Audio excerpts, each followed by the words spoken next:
Hello guys, welcome back. आज हम इस शीट में कवर अप करेंगे एक नया चैप्टर जिसका नाम है इलेक्ट्रोकेमिस्ट्री। इसकी भी probability as per entrance exam और एज पर जेई नीट इनकी बात करें तो इसमें एटलीस्ट दो क्वेश्चंस की प्रोबेबिलिटी हम लेके चलते हैं।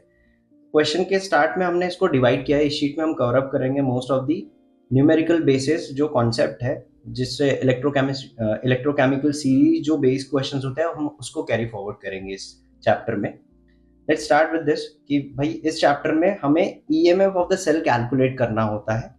ईएमएफ ऑफ द सेल मतलब इलेक्ट्रोमोटिव फोर्स बोल सकते हैं हम उसे, या फिर आप बोलोगे कि ईएमएफ यानी वोल्टेज कितना प्रोड्यूस कर रहा है आपका सेल, वो कैलकुलेट करना। There is two different methods. सबसे पहले हम इस मेथड में ये कोशिश कर रहे हैं कि स्टैंडर्ड इलेक्ट्रोड पोटेंशियल कैसे निकाला जाता है।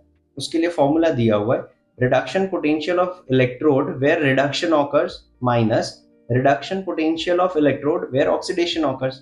अब नोटिस करोगे कि हमें हमेशा रिडक्शन पोटेंशियल देखना होता है। जो हमारा इलेक्ट्रोड होता है उस पर अगर रिडक्शन हो रहा है तो हम पहले उसको रखेंगे यहाँ और माइनस कर देंगे रिडक्शन पोटेंशियल ऑफ इलेक्ट्रोड के ऑक्सीडेशन जहां पे हो रहा होगा। इसका मतलब ये है कि ईएमएफ ऑफ द सेल निकालने के लिए reduction potential of cathode minus reduction potential of anode, यानी कैथोड एक ऐसी प्लेस है जहां पे रिडक्शन होगा ऑलवेज, एंड एनोड एक ऐसी प्लेस है जहां पे ऑक्सीडेशन होगा। सेकेंड पॉइंट आपको ये याद रखना है कि स्टैंडर्ड इलेक्ट्रोड पोटेंशियल अगर निकालना है that is E standard cell, यानी यहाँ जो हमने पावर में जीरो लगाया है उसको हम नॉट बोलेंगे, ई स्टैंडर्ड सेल या ई नॉट सेल बोलते हैं ऐसे। तो इसका फॉर्मूला हो जाता है एज पर डेफिनेशन जो हमने अभी पढ़ा, कैथोड में रिडक्शन एनोड पे ऑक्सीडेशन, दोनों के बीच के डिफरेंस को। तो फॉर्मूला बन जाता है standard electrode potential of cathode minus standard electrode potential of anode. ये हमारा फॉर्मूला हो जाता है। अब आप इनकी वैल्यूज कैसे निकालोगे, ये आपको कभी कभार न्यूमेरिकल अगर आता है तो इसकी वैल्यू दिया रहेगा कि वेदर आपने किस एलिमेंट को, किस मेटल को हमने एज ए इलेक्ट्रोड सिलेक्ट किया है। मान लेते हैं कि जैसे आप कंसिडर करिए लिथियम अगर आपका पॉजिटिव है, मतलब लिथियम यहाँ पे आपका अगर कैथोड होगा तो उसकी वैल्यू आपको इलेक्ट्रोकेमिकल सीरीज से वहां पे गिवन होती है, तो आपको पुट करके वैल्यू निकालनी है। आइए इलेक्ट्रोकेमिकल सीरीज की थोड़ी ट्रिक बता देते हैं। मान लीजिए कि ओरिजिन जो होता है, हम एक्सिस बनाते हैं, चार क्वाड्रेंट बना दिया, फर्स्ट सेकंड थर्ड फोर्थ। इसमें ओरिजिन होता है जीरो पर। इस जीरो ओरिजिन को हम इज नथिंग बट हम यहाँ कंसिडर करते हैं standard reduction potential of hydrogen, जो कि कितना होता है जीरो, यहाँ शीट में हमने मेंशन किया है। उसको हम इस तरीके से लिखेंगे, standard electrode potential of H plus by H2 का हमेशा जीरो होता है, यानी रेफरेंस पॉइंट हम हमेशा यहाँ पे हाइड्रोजन लेंगे जीरो। अगर आप जीरो के ऊपर जाते हो यानी वाई डायरेक्शन को फॉलो करोगे तो स्टैंडर्ड रिडक्शन पोटेंशियल जो है वो क्या हो रहा है, जीरो से बड़ा मिलेगा। जीरो से बड़ा इट मींस यहाँ पे सारी की सारी पॉजिटिव वैल्यूज रहेंगी। अब पॉजिटिव आ रहा है इसका मतलब यहाँ पे हर एक एलिमेंट जो है, जैसे हमने यहाँ लिखा है कि आयरन, कोबाल्ट, हाइड्रोजन पर ऑक्साइड, मैग्नीज ऑक्साइड दिया MnO4 माइनस, फिर हमने यहाँ पे कॉपर गोल्ड लिया है Au, फिर क्लोरीन लिया है जो ऑक्सीडाइज हो रहे हैं, मतलब एनोड ऐड करेंगे ऑक्सीडाइज होंगे। वही अगर हम जीरो रेफरेंस लाइन, हमारा जो हाइड्रोजन जहां जीरो स्टैंडर्ड इलेक्ट्रोड पोटेंशियल था जिसको हम जीरो लिए थे, उसके नीचे आते हैं तो नीचे की तरफ हमें पता है वाई डायरेक्शन जो होती है नीचे की तरफ में नेगेटिव होती है। इसका मतलब ये है स्टैंडर्ड इलेक्ट्रोड रिडक्शन पोटेंशियल जो है ये हमारा यहाँ पर क्या हो जाएगा, नेगेटिव। अब नेगेटिव आ रहा है इसका मतलब ये रिड्यूस होना चाहते हैं, इसका मतलब ये क्या होंगे, कैथोड बनेंगे हमारे। आइए इसी के फॉर्मूले को समझते हैं और अच्छी तरीके से। एक नोट है, ऑक्सीडेशन पोटेंशियल जो होता है ये हमेशा नेगेटिव ऑफ रिडक्शन पोटेंशियल होता है, और इसको अच्छे तरीके से समझते हैं फॉर्मुलेशन के थ्रू। स्टैंडर्ड इलेक्ट्रोड पोटेंशियल यानी ई नॉट अगर m बाय एम प्लस है, आप इसको m प्लस बाय एम करना चाहते हो तो आपको इसकी जो वैल्यू होगी इसको सिर्फ नेगेटिव लगाना होगा। I hope you getting my point कि अगर आपके पास रिडक्शन पोटेंशियल दिया है, रिडक्शन पोटेंशियल से ऑक्सीडेशन पोटेंशियल निकालना है तो इस नेगेटिव को इधर शिफ्ट करना पड़ेगा, और फिर वही चीज सेम m ऊपर आ जाएगा, m प्लस जो है वो नीचे आ जाएगा। देखिए हुआ वही, माइनस इधर शिफ्ट कर दोगे तो आपको इसकी वैल्यू मिल जाएगी रिडक्शन पोटेंशियल। मतलब ये फॉर्मूला हमारा काम है। आप देखोगे एनसीईआरटी उठाकर हम ये जितने भी कंटेंट लाते हैं एनसीईआरटी से पूरा एनालिसिस करके निकालते हैं, तो आप हमें क्रॉस चेक कर सकते हो। वहां पे इलेक्ट्रोकेमिकल सीरीज में वहां नीचे में बॉक्स एक टेबल दिया हुआ है, उस टेबल के नीचे में, बॉक्स के नीचे में एक लाइन लिखी हुई है। ये लाइन कई बार एनटीए ने एग्जाम में यूज करके बच्चों से पूछा है क्वेश्चन, और यहीं पे बच्चे कंफ्यूज हो जाते हैं। The negative E standard means that the redox couple is stronger reducing agent. इसका मतलब ये है कि अगर आपके पास E standard की वैल्यू जितनी ज्यादा नेगेटिव मिलेंगी वो उतना ज्यादा क्या रहेगा, स्ट्रॉन्गर रिड्यूसिंग एजेंट रहेगा, बराबर, एज कंपेयर टू किसके हिसाब से, H plus by H2 couple के हिसाब से। इसी का एक और वाइसा वर्सा दिया है कि अगर मान लेते नेगेटिव नहीं होगा आपके पास, स्टैंडर्ड इलेक्ट्रोड पोटेंशियल क्या होगा, positive, which means that the redox couple is, अब स्ट्रॉन्गर की जगह क्या आ जाएगा, वीकर रिड्यूसिंग एजेंट ही रहेगा। कई बार लोग क्या करते हैं, बच्चों की मेंटालिटी होती है कि स्ट्रॉन्गर को तो हमने वीकर में बना दिया तो ऑक्सीडाइजिंग एजेंट क्या बन जाएगा, रिड्यूसिंग एजेंट क्या बन जाएगा। देखिए मैंने अभी बोल दिया आपको कि रिड्यूसिंग एजेंट की जगह ऑक्सीडाइजिंग एजेंट आ जाएगा, लेकिन ये गलत है। यहाँ पे बस स्ट्रॉन्गर रिड्यूसिंग एजेंट की जगह आपका वीकर रिड्यूसिंग एजेंट ही रहेगा then the H plus by H2 couple. तो ये बहुत इंपॉर्टेंट पॉइंट है, इसीलिए एनटीए ये कई बार पूछ चुका है या प्रोबेबिलिटी के आने वाले एग्जाम्स में पूछ सकता है। आइए अगली वैल्यू पे चलते हैं। अगला पॉइंट है हमारा कि हम जो ये ईएमएफ ऑफ द सेल निकाल रहे हैं, यानी कि कितना इसका पोटेंशियल है, उस पोटेंशियल को कैलकुलेट जब हम करते हैं तो वोल्टेज में करेंगे, राइट। तो वोल्टेज है, इसका मतलब सर्टेन मास पे डिपेंड नहीं करेगा, किसी भी तरह से मास पे डिपेंड नहीं है, ये वॉल्यूम पे डिपेंड कर रहा है। इसका मतलब ये है कि ये इंटेंसिव प्रॉपर्टी है, एक्सटेंसिव प्रॉपर्टी नहीं होगी, it is a intensive property. अब आगे एक और पॉइंट हमने मेंशन किया है, the standard electrode potential of M plus by M aqueous solution में डिपेंड्स ऑन 3 फैक्टर। किस कौन कौन से फैक्टर पे स्टैंडर्ड इलेक्ट्रोड पोटेंशियल डिपेंड करता है। पहली चीज तो एंथैल्पी ऑफ ऑटोमाइजेशन, यानी कितने एटम्स वो बना रहा है। जैसे M प्लस से M बन रहा है तो समटाइम क्या होगा, M2 प्लस से 2 इलेक्ट्रॉन गेन करके भी तो M बन सकता है, तो इसका मतलब उसके लिए लगने वाली एनर्जी भी क्या हो जाएंगी, डबल हो जाएगी। तो एंथैल्पी ऑफ ऑटोमाइजेशन हो गया।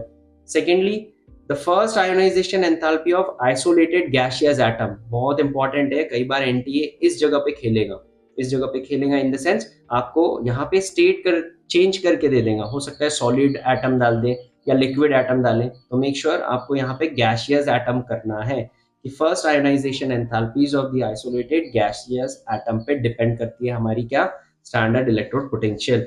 वही हाइड्रेशन एंथैल्पी पे भी डिपेंड करता है हमारा standard electrode potential. Hydration enthalpy it means hydrogen के साथ रिएक्ट करने की लिए लगने वाली एनर्जी, उसको कितनी एनर्जी से वो हाइड्रोजन के साथ बॉन्ड बना सकता है, दैट इज हाइड्रेशन एंथैल्पी।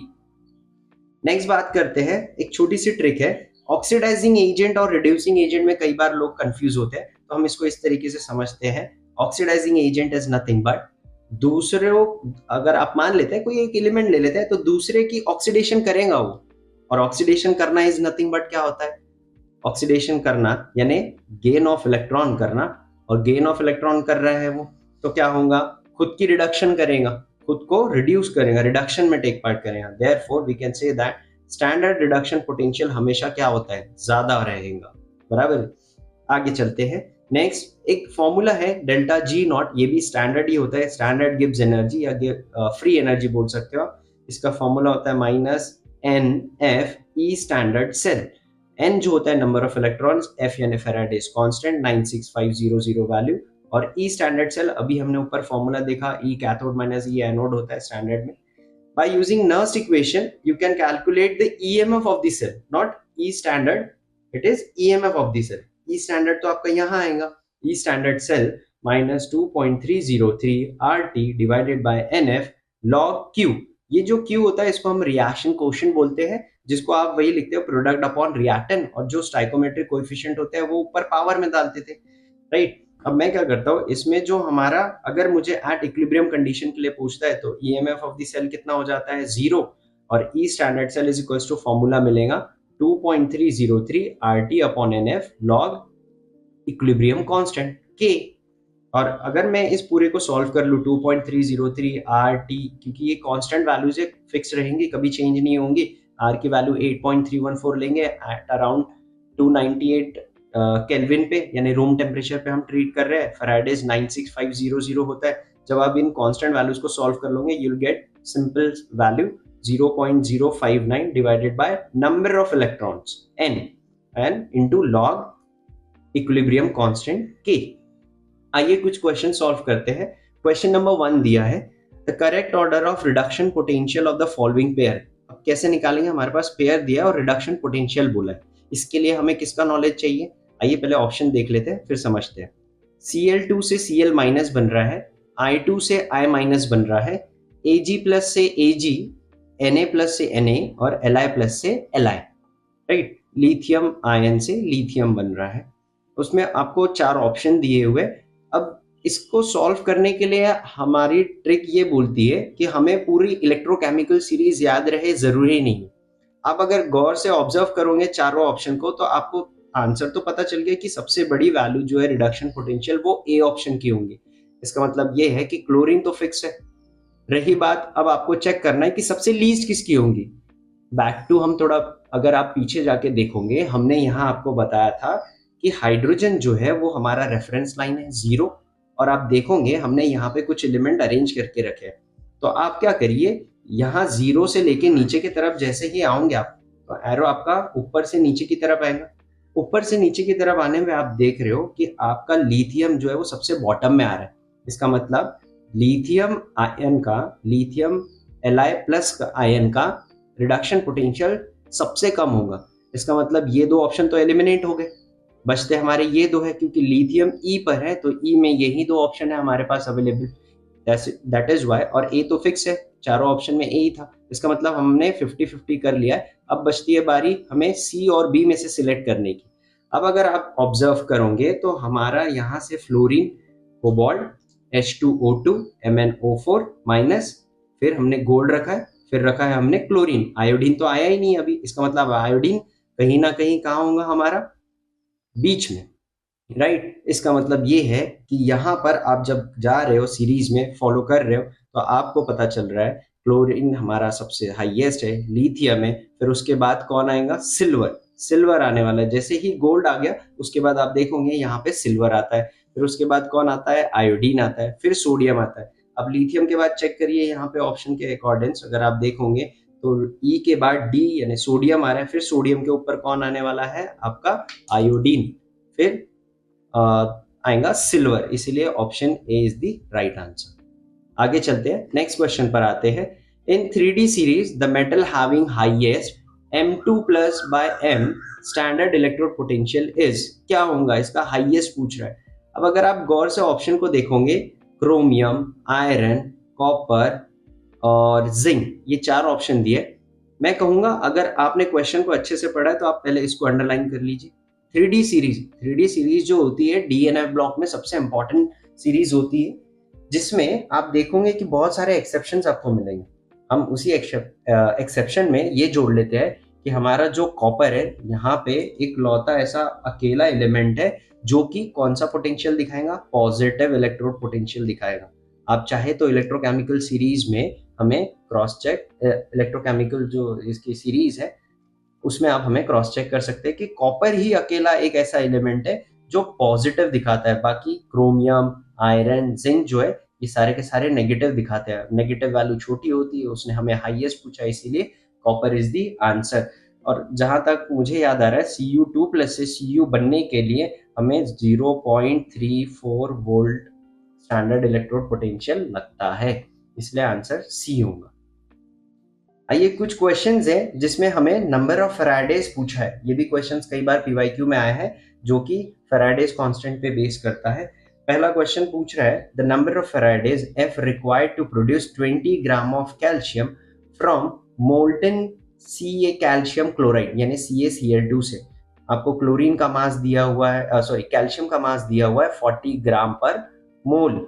अब ऑप्शन में 1, 2, 3, 4 अवेलेबल है। हमारे पास गिवन क्या है, हम पहले वो लिख लेते हैं। CaCl2 दिया हुआ है, दैट इज कैल्शियम क्लोराइड। जब इसका हम मतलब ब्रेक डाउन करेंगे आप, तो आप देखोगे यहाँ पे Ca2 प्लस प्लस इलेक्ट्रॉन निकलेगा, क्लोरीन के 2 मॉलिक्यूल है, और इलेक्ट्रॉन जो निकलेंगे वो कितने निकलेंगे, 2 इलेक्ट्रॉन, राइट। ये ऐसे सेपरेट होगा। तो मुझे क्या करना है, Ca2 प्लस से मुझे Ca बनाना है, तो इसका मतलब इसने कितने इलेक्ट्रॉन गेन करा होगा, 2 इलेक्ट्रॉन गेन किया, तब जाके तो ये Ca बनेगा, राइट। तभी तो इसका चार्ज बैलेंस होगा।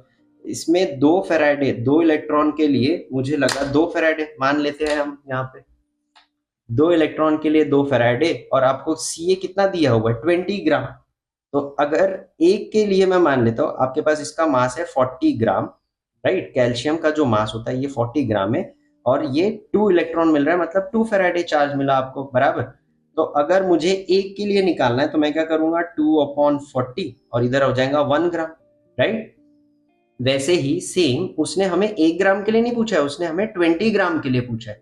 इसीलिए मैं क्या करूंगा, 20 से दोनों तरफ मल्टीप्लाई करूंगा, 2 डिवाइडेड बाय 40 इंटू फिर से 20 इंटू यहां पर भी करूंगा 20, तो ये हो गया 20 ग्राम। हमको पूछा ही उसने 20 ग्राम के लिए कैल्शियम प्रोड्यूस करने के लिए आपको कितना फैराडे लगेगा, आप यही तो निकाल रहे हो फैराडे। 2 इंटू 20 40 हो गया, 40 से 40 दोनों कैंसिल, तो आंसर विल बी 1। हमारा फाइनल आंसर है 1 फैराडे आपको प्रोड्यूस करेगा जब भी ये डिसॉल्व होगा तब। नाउ सी सेकंड क्वेश्चन में समझते हैं। सेकंड क्वेश्चन बोल रहा है 1 Faraday of electricity liberates x into 10 to the power -1 gram atom of copper from copper sulphate. अब अगर फिर से वही बात करते हैं, कॉपर की बात किया तो कॉपर का चार्ज होता है Cu2+। Cu2+ से मुझे अगर Cu बनाना है तो 2 इलेक्ट्रॉन गेन करेगा, तभी तो वो Cu बनेगा। हमने रिएक्शन लिख दी, Cu2+ ने 2 इलेक्ट्रॉन गेन किया तो Cu बना। इसका मतलब ये है कि इसने कितने फैराडे किया है, कितना चार्ज लिया है, 2 फैराडे। जब ले रहा है तो 1 मोल हमें मिल रहा है कॉपर का, तो उसने अपने को कितने मोल्स के लिए पूछा है। अगर मुझे 1 फैराडे के लिए पूछ रहा है, उसने बोला है 1 फैराडे के लिए आपको निकालना है, तो आप 2 से डिवाइड कर दोगे, ये हो गया 1.2 मोल, बराबर है। 1.2 इज नथिंग बट हो गया आपका 0.5, और 0.5 मोल को ही या ग्राम कंसिडर कर लीजिए आप। ग्राम को हम क्या लिख सकते हैं, 5 into 10 to the power -1, and that is your answer. आपका आंसर आ गया 5।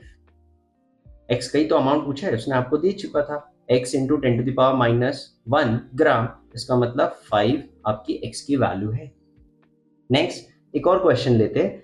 The quantity of electricity in Faraday is needed to reduce 1 mole of Cr2O7 2 - to Cr3+ में आपको रिड्यूस करना है, बराबर। तो आप कितनी क्वांटिटी में उसको चार्ज प्रोवाइड करोगे, फैराडेज प्रोवाइड करोगे, वो चीज पूछ रहा है। आइए इसको लिखते हैं, Cr2O7 2- है, 2- को मुझे हटाना है तो कितने इलेक्ट्रॉन लेगा, ताकि मुझे बने क्या, हमारे को बनाना है Cr3+ आयन बनाना है, राइट। तो यहाँ अगर मोल देखोगे आप तो एक क्रोमियम 3 लेता है, तो 2 क्रोमियम कितने इलेक्ट्रॉन गेन करेगा, 6 इलेक्ट्रॉन्स, राइट।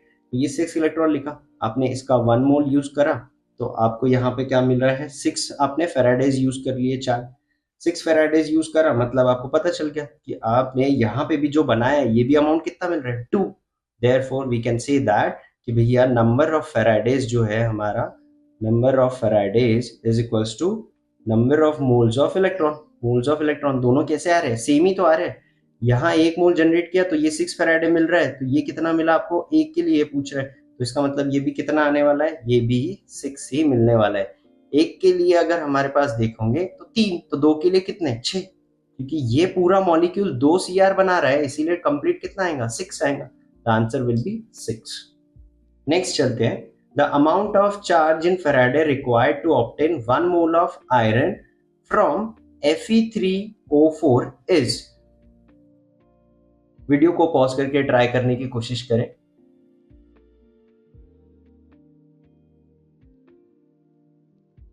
अच्छा चलिए, ये वाला हम आपको होमवर्क देते हैं, प्लीज हमें कमेंट करके बताएं कि इसमें जो आयरन है वो कितना amount of charge of Faraday produce करेगा। ऑलराइट।